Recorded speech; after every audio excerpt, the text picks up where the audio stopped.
USA का E2 investor visa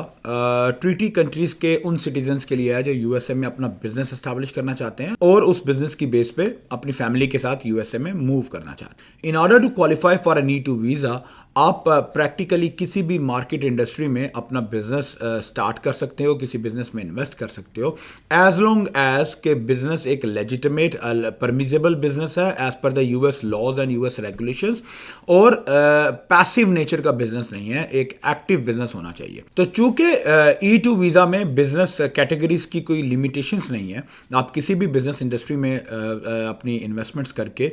E2 visa को qualify कर सकते हो। तो पाकिस्तान से आने वाले बहुत सारे मेरे इन्वेस्टर्स और क्लाइंट्स जो कि रियल एस्टेट इंडस्ट्री से बिलोंग करते हैं या रियल एस्टेट मार्केट में डील करते हैं, उनका एक बहुत कॉमन कंसर्न होता है कि वेदर इट इज़ पॉसिबल और नॉट कि वो यूएसए में रियल एस्टेट रिलेटेड बिजनेसेस में इन्वेस्ट करें और उसकी बेस पे E2 वीज़ा को क्वालिफाई करें। तो आज इस वीडियो में मैं डिटेल के साथ एक्सप्लेन करूंगा कि what kind of real estate businesses you can do for E2 visas. So stay tuned.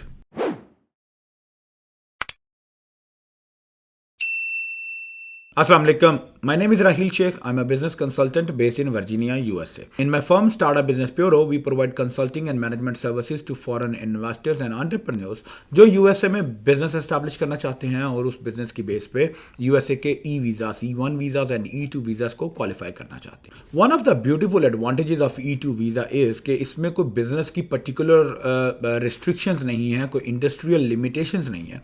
As long as the business is legitimate, is legally permissible in the as per the US regulations, and it is active business, not as a passive investments like stocks or bonds or the home equity investments. अगर इस तरह की आप passive businesses में नहीं जाते तो you can pretty much do any kind of a business which is possible in the US market. तो real estate industry से ताल्लुक़ रखने वाले बहुत सारे वो investors जो पाकिस्तान में real estate construction से, real estate brokerage, buying and selling में डील करते हैं, जो societies build करते हैं, towns बिल्ड करते हैं या रियल एस्टेट की किसी भी साइड ऑफ इंडस्ट्री से बिलोंग करते हैं, उनका एक कंसर्न होता है कि if they want to start the real estate business in USA तो व्हाट आर द पॉसिबिलिटी। तो यहाँ पे मैं थोड़ा डिटेल के साथ ब्रेक डाउन करता हूँ कि real estate industry in USA is very organized and very regulated and monitored industry in the whole world. Which means कि रियल एस्टेट के अंदर भी there are a lot of different disciplines, there are a lot of different segments in the industry जिसमें आपको bifurcate करना ज़रूरी है कि आप क्या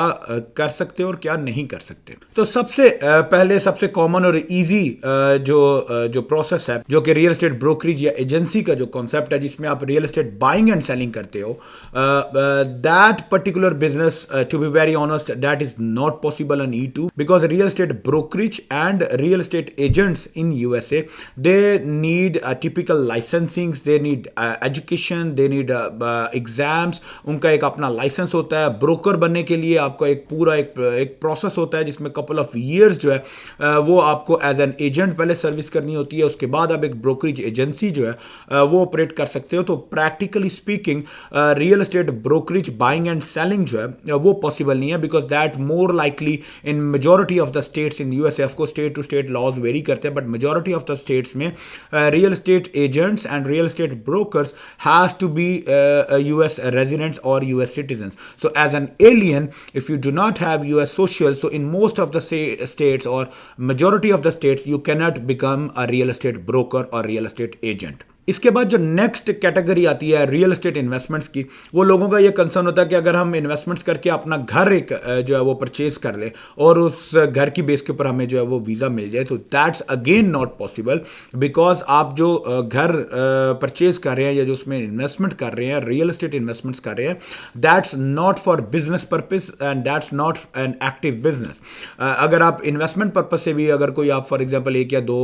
घर लेते हैं या कोई अपार्टमेंट्स लेते हैं, परचेज करते हैं और उनको आप लीज आउट करते हैं, तो that still an passive investment, that's not an active business. Active business means that does not generate day to day cash flow, that does not produce day to day business activities. तो उसमें आपने एक tenant लिया, उसको घर पे दे दिया and then you don't have anything to do, तो practically it's a passive business investment. So direct real estate investments की बेस पे भी आप E2 वीजास को क्वालिफाई नहीं कर सकते. However there are certain criteria, there are certain ways कि आप रियल एस्टेट इंडस्ट्री या रियल एस्टेट सेगमेंट से रिलेटेड बिजनेसेस में एंगेज हो सकते हो जो कि E2 को क्वालिफाई करते हैं. तो नंबर वन,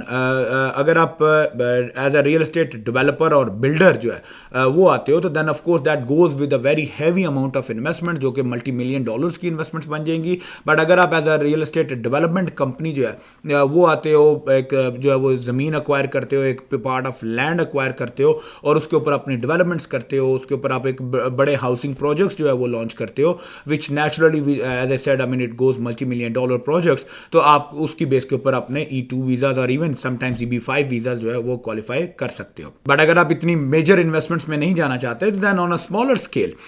जो रियल एस्टेट इन्वेस्टमेंट्स जो के जो बिजनेसेस हैं उनमें प्रॉपर्टी मैनेजमेंट का एक बिजनेस जो है वो बड़ा फेमस है, बहुत लुक्रेटिव है. प्रॉपर्टी मैनेजमेंट से क्या मुराद है कि आप not one not two but couple of units जो है,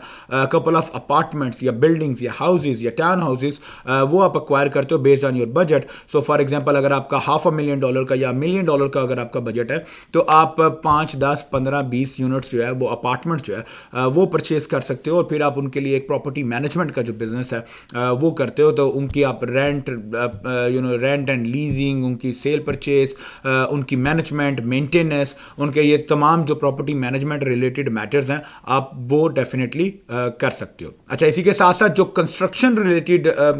जो इन्वेस्टर्स हैं उनके पास एक ये अच्छी अपॉर्चुनिटी होती है कि rather than going as a developer into the real estate industry, आप मेंटेनेंस के तौर पे या होम रेनोवेशन रीमॉडलिंग के तौर पे आप रियल एस्टेट की जो टेक्निकल सर्विसेज हैं, जो होम रीमॉडलिंग सर्विसेज हैं, आप इन तरह का सर्विस प्रोवाइडर का बिजनेस स्टार्ट कर सकते हो जिसमें आपकी